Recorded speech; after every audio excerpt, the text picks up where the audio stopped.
Hello అండి. ఈరోజు చాలా చాలా ఈజీగా అయిపోయే ఎగ్ పాలు పోసిన కర్రీ. అసలు చాలా సింపుల్ అంటే సింపుల్. ఎవరైనా గెస్ట్‌లు వచ్చినప్పుడు ఈజీగా చేసుకోవచ్చు. టేస్టీగా ఉంటది. వెరైటీగా ఉంటది. ఇలా గుడ్లు ఉడికించేసుకొని పైన స్కిన్ తీసేసి చక్కగా ఘాట్లు పెట్టి ఉంచుకోండి. ఉల్లిపాయలు కొంచెం ఎక్కువ పడతాయి ఈ కూరకి. దాన్ని సన్నగా తరిగి ఉంచుకుంటే బావుంటది. ఉల్లికాడలు కూడా రెడీ చేసుకోండి. ఇలా ఆయిల్ వేడెక్కిన తర్వాత హోల్ గరం మసాలా దినుసులు చూడండి ఎంత తక్కువ వేసానో, చాలా తక్కువ. జీలకర్ర, అలాగే సోంపు, షాజీరా కొంచెం వేసుకోండి. చాలా టేస్టీగా మంచి సువాసన వస్తది. అలా అని ఎక్కువ మాత్రం వేయొద్దు.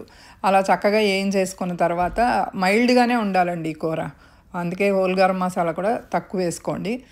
ఇలా ఉల్లిపాయలేసేసి మూత పెట్టేస్తే కొంచెం త్వరగా మగ్గుతాయి. ఈ అమెరికాలో మాత్రం నీరు ఎక్కువ వచ్చేస్తది. మనకైతే రాదు గానీ ఇక్కడ తొందరగా ఎక్కువ నీరు వచ్చేస్తది ఉల్లిపాయ. ఈ పెద్ద ఉల్లిపాయలు పెద్ద పెద్దగా ఉంటాయి. ఈ సగం వేగిన తర్వాత అప్పుడు ఉప్పేసుకోండి. ఎందుకంటే మనకైతే ముందు ఉప్పేసుకోవాలి. ఇక్కడ మాత్రం ముందు ఉప్పేస్తే నీరు అయిపోద్ది. ఉల్లిపాయ ఏగకపోతే బాగోదు. ఇలా ఏగిపోయిన తర్వాత ఇప్పుడు పసుపు, కొంచెం అల్లం తురుమేస్తున్నాను. అల్లం వెల్లిపాయ కావాలంటే వేసుకోండి, కానీ అవసరం లేదు. బావుంటది ఇలా వేస్తే. పచ్చిమిరపకాయలు మీ కారాన్ని బట్టి, దీనికి పచ్చిమిరపకాయలు కొంచెం ఎక్కువ వేసుకొని కారం తగ్గించుకోండి. అప్పుడు తెల్లగా ఉండి కూర బావుంటదనమాట. ఇవి పచ్చి వాసన పోయే వరకు కొంచెం వేయించేసుకొని, నా దగ్గర ఈరోజు ఉల్లికాడలు వేస్తున్నాను. మీరు ఉంటే వేసుకోండి, కానీ వేసుకుంటే బావుంటది. అదో రకమైన టేస్ట్ వస్తది. లేకపోయినా అడ్జస్ట్ అయిపోవచ్చు, బాగానే ఉంటది.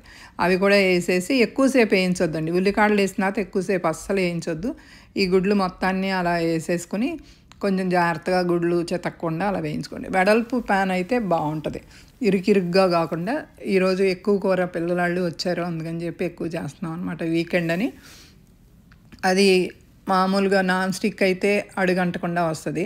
ఇది స్టీల్ కడాయి కాబట్టి మధ్య మధ్యలో ఇలా తిప్పుతూ ఉండాలి. ఈ తిప్పేసిన తర్వాత ఇప్పుడు ధనియాల పొడి ఒక్కటే వేస్తున్నాను, నేను ఏమి వేయట్లేదు. గుర్తుపెట్టుకోండి, ఎక్కువ ఏమి వేయొద్దు. కొంచెం కరివేపాకు.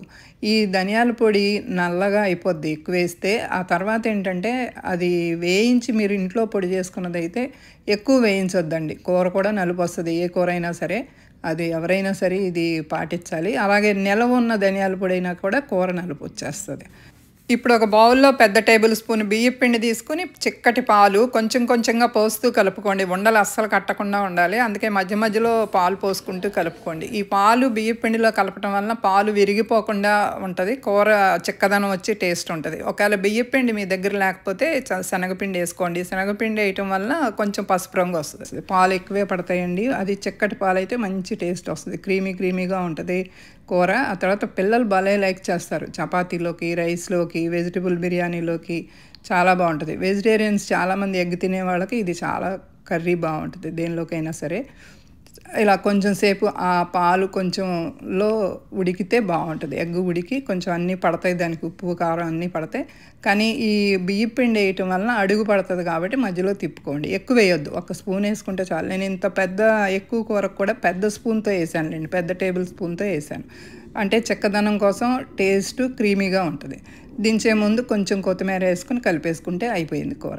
ఈజీగా అయిపోద్ది, టేస్టీగా ఉంటుంది. ఎప్పుడు చేసే ఎగ్ ఫ్రై కాకుండా ఇలా ట్రై చేయండి. చాలా టేస్టీగా ఉంటుంది. కామెంట్స్ పెట్టండి.